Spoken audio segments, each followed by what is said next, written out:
Hey guys, it's Holly from the Run Experience. Today I'm going to give you my favorite core workout for female runners, show you why core strength is important for females specifically, and what kind of workout you can do.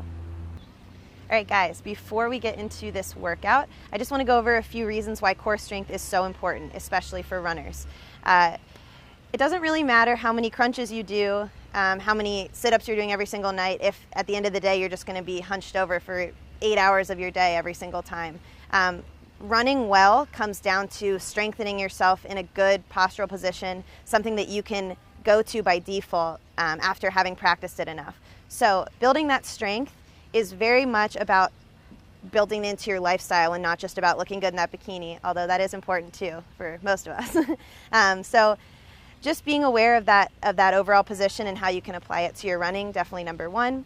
The other thing is just, especially for you women out there, the pre and postnatal process is super detrimental to the core. You end up losing feeling there for several months. There's a lack of strength, a lack of pelvic floor control that you deal with.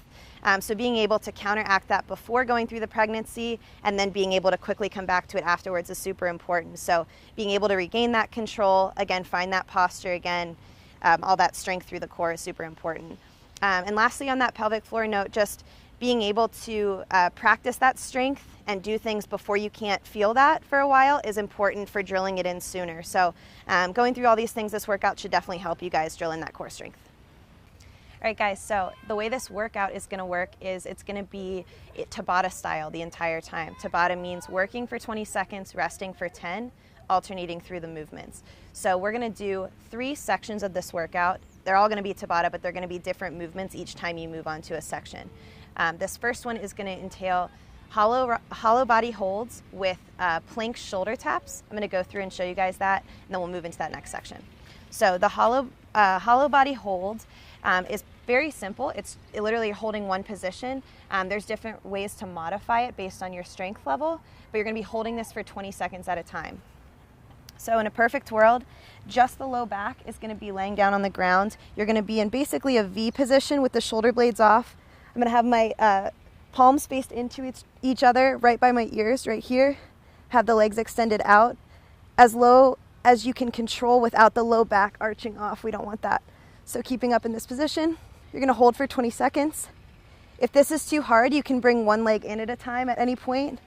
If that's still too hard, you can maybe bring an arm down. And again, whatever you need to bring in to make it a little bit easier for you, this is going to be the most modified position for you. Again, this is the most challenging. You can play with it, different arms and legs out for the 20 seconds. As you get stronger, you'll notice that you don't need to bring a limb in, but that definitely takes weight out of it for you, so you can play with that position. That'll be 20 seconds of that. You'll rest for 10. Then you're going to move into this, which is going to be the plank with the shoulder taps. So I'm going to go into a straight plank position. My feet are going to be together, arms about shoulder width apart, butt squeezed, abs on. I'm going to hold this plank. And from here, what you're going to do without moving the middle section of your body, you're just going to be lightly shifting over to tap the opposite shoulder. So if you guys want to take a look from the side, I'm not dropping this butt down at all to sway. I'm keeping everything up in line. I'm definitely not rounding up this way to get it out of my abs. I want everything in a straight line as much as possible, butt squeezed.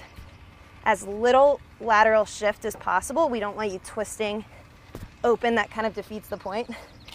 It's 20 seconds at a time, so really trying to stabilize that center body. This is just about challenging side to side. You'll start to feel one side maybe working harder than the other. It'll help balance you out overall. So you're going to be 20 seconds on the hollow holds, 10 seconds rest, 20 seconds on the plank with the shoulder taps, 10 seconds rest, back and forth for 4 minutes. That'll be the first piece. So 4 whole minutes, you'll go back and forth between those things. Then you'll hit a 2-minute rest. In the next section, I will show you what you're going to do. All right, guys, so after that first 4-minute piece, we're then going to move into 2 new movements. It's going to be tuck-ups, 20 seconds on, 10 seconds off, mixed with a Superman arch body hold. You can call it either one. So I'm going to get into those and show you what they are. The first one is going to be the tuck-ups. Kind of like a sit-up, but a little bit different. What you're going to do is you're going to start by laying totally extended out, the arms and legs all the way down. And you're gonna come up so that you're just on your tailbone, kind of lifting the arms and legs and shoulder blades off. And you're gonna come to a tuck position at the top. Extend out, nothing touches the bench anymore. Coming back up to a tuck and back. You're using the low abs to pull everything up and keeping the arms and legs moving at the same speed to come up. The key here, like I said, is not letting everything relax in between. So you want everything remained on in those low abs, and you're just opening and closing at the same speed. As you can see, when I bring my arms back, I'm keeping those palms facing each other just like we did before. Coming up to the tuck, you want those legs to be parallel, the toes straight ahead. So that's those tuck ups. You're gonna do 20 seconds on, 10 seconds off. The second thing we're gonna do is the arch body hold, which is gonna be laying on the stomach. Gonna be all the way flat. And what I'm gonna do is I'm gonna come up with my legs squeezed together, butt squeezed, and lifting those low abs as much as I can off the ground. I'm gonna take an arch position with those palms facing each other. And I'm gonna raise up here, squeeze. And I'm gonna hold that for 20 seconds before resting. If this is too challenging, again, you don't have to come up as high, you can go a little bit lower. But as much as you can, squeezing those butt and abs so that you're completely turned on, you're not resting on and then just arching the back up. Everything is coming up in one swoop. So 20 seconds of the tuck ups, 10 rest, 20 seconds of the hold, 10 rest for 4 minutes for this section. All right, guys, so the last piece of this workout is going to be your side planks. That's all it's gonna be. You're just gonna be rotating side to side for the 4 minutes, 20 on, 10 off. I'm gonna show you guys this on a bench. That's more just for visual effects, but I would suggest doing this on a wider surface just for stability purposes. If I go down on here, it's not gonna be pretty. So keep that in mind as I show you this. We're gonna be doing this up on the hand, not down on the elbow.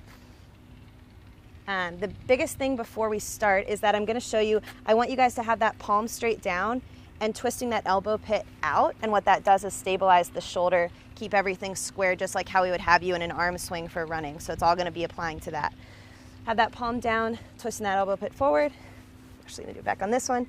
And I'm gonna try to stack 2 feet on top of each other, squeezing through here, rotating that top arm up to the sky, just the same way this one on the bottom is. I'm gonna have my weight right over the wrist here. So have those feet right stacked, squeezing out through the side. You want to have that head neutral, so not drop down and not too twisted up. Looking straight ahead, twisting up. You're going to hold this for 20 seconds. Once you rest for 10 and switch to the other side, it's going to be the same exact position, just twisting through. If you need to modify this, if this is just not going to happen with the 2 feet stacked on top of each other, you can actually drop 1 foot down in front of you. So I'll show you on here. Say I'm in this position and it's just not, the balance isn't happening. I can actually bring 1 foot in front of me. You'll be on a level surface, but this actually adds some stability here, so I could actually have more space to move if I needed to rock back and forth. You want to stay for the whole 20 seconds. So do what you need to do to hold that position. That'll be the key there. If you need something more challenging in this position, you could always raise a leg up. I'll attempt to show you guys. I'm going to twist that position, start with the 2 feet on top. And then you could lift this foot and stabilize here. Again, I only want you guys to do that if you can still keep that side up. Dropping it down, we lose the whole purpose of that side plank. So those are your options for the third and final Tabata. So you'll do 20 on, 10 off like we've done before. The workout ends after this 4-minute piece. All right, so that is our core workout for female runners, and that's the entire 12-minute piece. And make sure you're resting 2 minutes before between the 3 sections. I forgot to mention that. That will help you reset before you get into those next movements. I would suggest doing this workout once a week for maximum benefits for your running. Again, I'm trying to get you guys out of that bad posture, sitting into that hip, that arched back, whatever it is, the rounding over, sitting in the car. This workout, even once a week, will totally help fight that and get you back on 2 feet, standing up tall and straight, and running a lot stronger as well. So once a week with this workout, you guys should enjoy it. Again, comments or anything with questions about it, how you can modify, let us know. Otherwise, we hope you enjoy it. All right, guys, so if you liked this workout and are looking for more ways to get strong from your home, we have 2 weeks of free strength workouts and mobility stuff you can do. No equipment required. You can do it straight in your living room. All you have to do to get that is put in your name and email at the end of this video, and we can send that to you, those workouts and those mobility exercises. You can also get that down in the description of this video. If you liked this one, make sure you hit that like button at the bottom. If you have any comments or questions, other stuff you want to know about female strength training, definitely drop that in the comments. And lastly, make sure you subscribe to the channel. Tons more stuff coming out every single week, and we want you to see it. Hope to see you in the next video. Thanks for watching.